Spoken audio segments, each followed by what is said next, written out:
One championship ရဲ့ စနစ်ထက်မှာပိုထွက်တာထွက်လာခဲ့တဲ့ကျော်စော်ဝင်းကတော့အခုဆိုရင်ထိုင်းမီဒီယာတွေကပါကျော်စော်ဝင်းနဲ့ပတ်သက်ပြီးတော့စိတ်ဝင်စားရှိလာကြပါပြီ။ပြီးခဲ့တဲ့23ရက်နေ့ကကျင်းပခဲ့တဲ့139ပြိုင်ပွဲကြီးမှာတော့ကျော်စော်ဝင်းက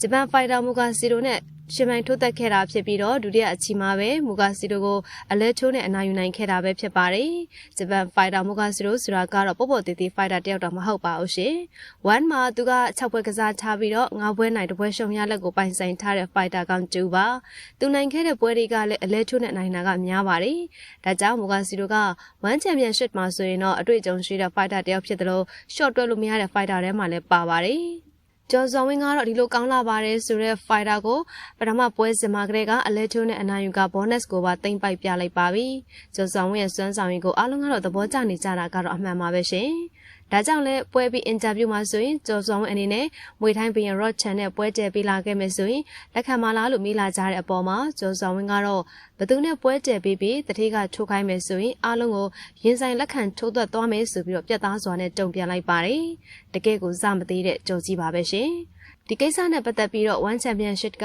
ပွဲတည်ပေးပြမပြမသိရသေးပေမဲ့ကျမတို့မြန်မာပြည်သက်တွေကတော့နှစ်ချမ်းကွဲနေကြပါပြီ။ကြော်ကြီးရေစောသားစောချတာချ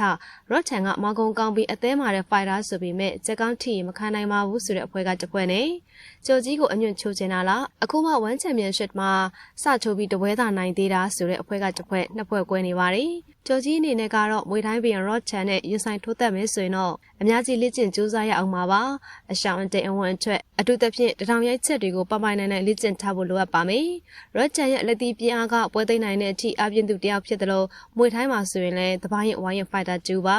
ကျော်စော်ဝင်းကအခုမှမွေထိုင်းဘက်ကိုကူပြောင်းပြီးပွဲအတွေ့အကြုံကနှုတ်ပါသေးတယ်ရှင်။1 championship ကလည်းကျော်ကြီးကို Rod Chan နဲ့ချက်ချင်းပေးတွေ့မှာတော့မဟုတ်သေးပါဘူး။ Rod Chan နဲ့မတွေ့ခင်မှာတခြား fighter တွေနဲ့အရင်တွေ့ရအောင်ပါပါ။ပရိသတ်တို့လည်းမလုံးစေချင်သေးပါဘူး။တဆင့်ချင်းစီသွားတာကအောင်မြင်မှုကိုပို့ပြီးတော့ခိုင်မာစေပါတယ်။1 championship မှာ champion ခပတ်မျှော်မှန်းလို့ရတဲ့ fighter ကကျော်ကြီးရှိနေပါပြီ။ပြိုင်ဘက်ဂျပန် fighter မိုကာစီရိုကိုတိုင်းကျော်ကြီးကိုတနေ့ champion ဖြစ်လိမ့်မယ်လို့လည်းပြောခဲ့တာပါ။ပွဲမစခင်မှာတော့ဂျပန် fighter မိုကာစီရိုအနေနဲ့ကျော်စော်ဝင်းကိုအထင်သေးစကားပြောဆိုခဲ့ပေမဲ့ကျော်ကြီးရဲ့လက်သည့်အရာသာမြစ်ဆန့်အပြီးမှာတော့ကျော်ကြီးအကြောင်းကောင်းကောင်းသိသွားပုံရပါတယ်။ကျော်စော်ဝင်းရဲ့ကြိုးစားအထောက်မှုဆရာထက်သန်မှုတွေကချန်ပီယံဆိုတဲ့စင်မြတ်ထက်ကိုရောက်ရှိစေမယ်ဆိုတာကတော့အသေးအချပါပဲ။လက်ဝိတ်မှာလည်းအောင်မြင်သလိုအခုမွေထိုင်းမှာလည်းအောင်မြင်မယ်ဆိုတာယုံကြည်ပါတယ်။ဘက်တက်ဂျင်မှာအဖွဲ့သားတွေအားလုံးရဲ့ချစ်ချင်းကိုခံရသလိုအထူးသဖြင့်တော့ Y2K နဲ့ Stan တို့ရဲ့တက်တက်လို့ချစ်ခင်ခြင်းကိုလည်းခံရတာဖြစ်ပါတယ်။မကြသေးခင်ကလည်းဂျပန်ဖိုင်တာချာခေယူကဖက်တက်ကျင်လာရောက်ပြီးတော့